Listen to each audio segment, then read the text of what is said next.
Ng manhunt operation laban sa mga suspect. Darito ang report ni Chino Gaston.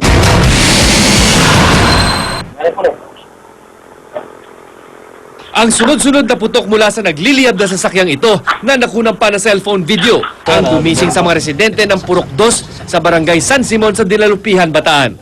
Ito na pala mismo ang Kia Carnival na ibinebenta ni Emerson Lozano bago siya mawala at matagpo ang patay.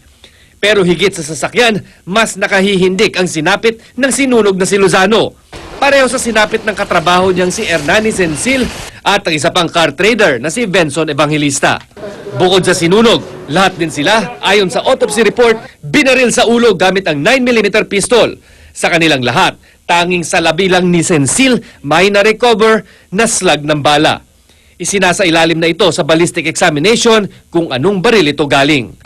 Sa sobrang brutal na sinapit ng tatlo, palaisipan sa mga otoridad kung karnaping ba talaga ang pangunahing layon ng mga nasa likod ng krimen.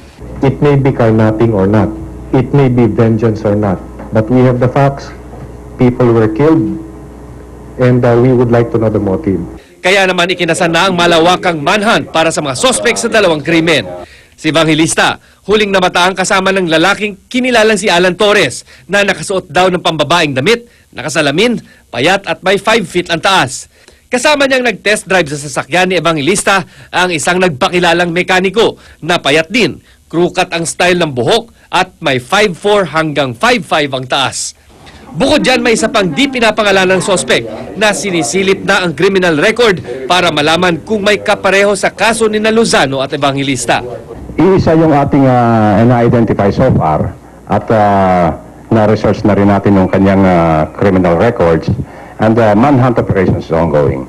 Hinahanap na rin ang mga nagtangkaraw kumuha sa bangkay ni Lozano nitong Biyernes nang matagpuan sa Porac, Pampanga. Pinagdududahan sila dahil wala naman daw maipakitang ebidensya na may ugnayan sila sa bangkay. Binalikan ng Nueva Ecija PNP ang lugar sa Cabanatuan kung saan nakuha ang bangkay ni Evangelista. Pero bigo mga pulis na makakuha ng karagdagang ebidensya sa krimen. Para sa unang balita, Chino Gaston reporting. Kaugnay ng investigasyon sa pagpatay, makakusap natin si Police Chief Superintendent Alan Purisima, Regional Director ng PNP Region 3. Chief Superintendent Purisima, good morning. Arnold, good morning. Sa mga nangyaring seri po ng pagpaslang kamakailan, lumalabas na may grupo, no? O sindikato na ho ba na para po sa resolution itong kasong ito? Ito pong grupo na to ay ang tinitingnan natin ay isang organized crime group. Isa lang sila, isa lang.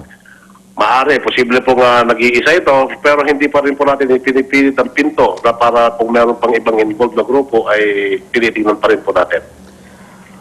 Okay, so ngayon po, may manhunt operation ba tayo dyan? Yung pong na-identify natin base doon sa sinabi nga ni Police Chief Superintendent Estipona because we are in coordination with him. Siya po yung pinaka-big boss namin dito sa investigasyon na to. Opo. Ito po yung ginagawa namin ngayon at hinahanap natin yung identified person na binanggit po niya. Okay, doon sa Kia Carnival na nakita po, may mga nakuha ho ba kayong mga dagdag ebidensya makakatulong? Wala pa po yung report ng ating scene of crime operatives, pero sa tansya ko po, baka ang ebidensya na nakakuha natin po dito ay yung sasakyan, yung engine number at saka yung body number.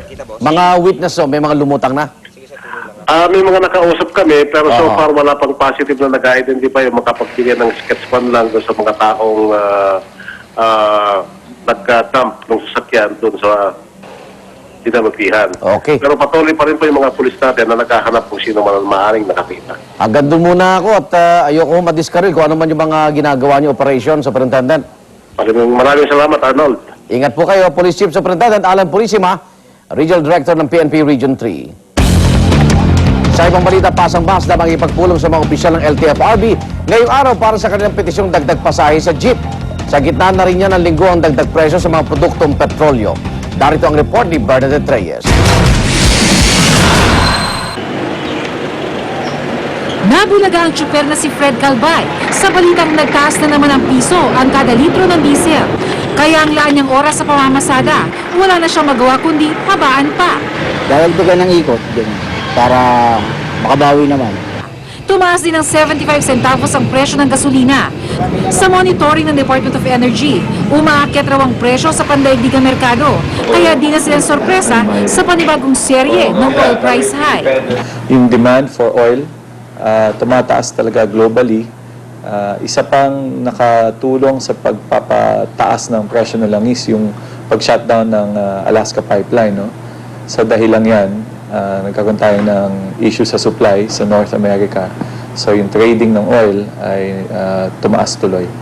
Pero duda ang grupong piston na patas ang kwenta ng mga oil companies.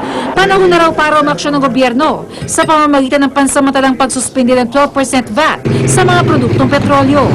Kung pagbibigyan, bababa ng halos 5 pesos ang presyo ng diesel, 6 pesos naman sa gasolina.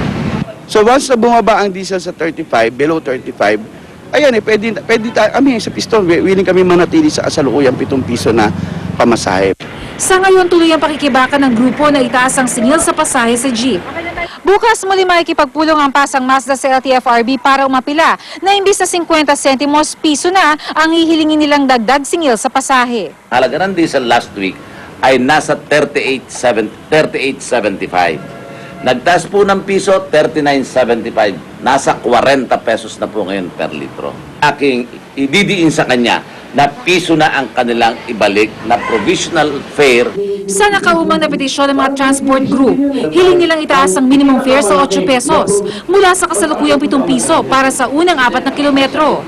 Pero kung babarating sila ng LTFRB, maaaring pumayag sila sa 50 sentimos na dagdag pasahe kung dadagdagan ng 10 sentimos ang bawat susunod na kilometro. Bago matapos ang buwan magdedesisyon ng LTFRB. Pero ngayon pa lang ayon sa FEDUDA, tila ubus na ang pasensya ng mga mamang tsuper. Ang ibang transport group na sinasabi nilang sila ay kung hindi ibibigay ang pisong dagdag nito ay sila ay magplaplano ng isang pagtigil pasada. Palagay ko sasama sila. Para sa unang balita, Bernadette Reyes reporting.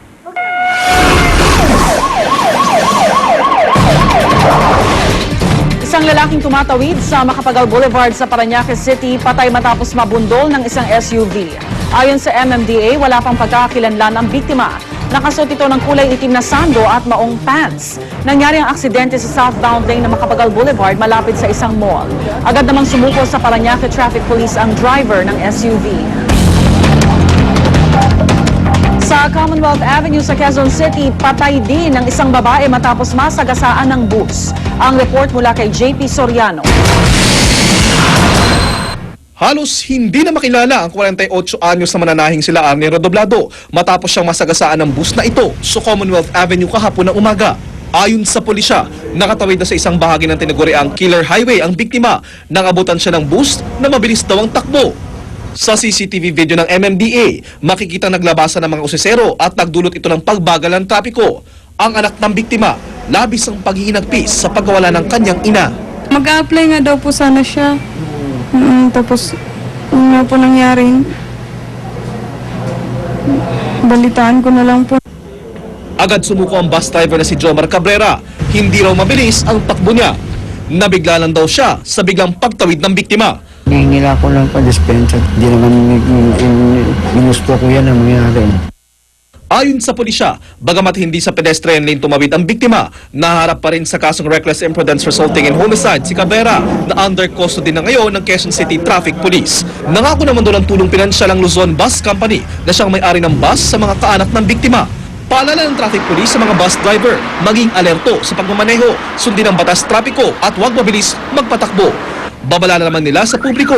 Tumawid sila doon sa tama, yung mga footbridge. Pero kung meron namang designated na pedestrian lane, medyo maging rin sila, alerto sila. Umabot na sa 16 ang bilang ng mga nasagasaan sa magkabilang lane ng Commonwealth Avenue mula noong Disyembre lamang. Para sa unang balita, JP Soriano reporting. Makati Police iniimbestigahan na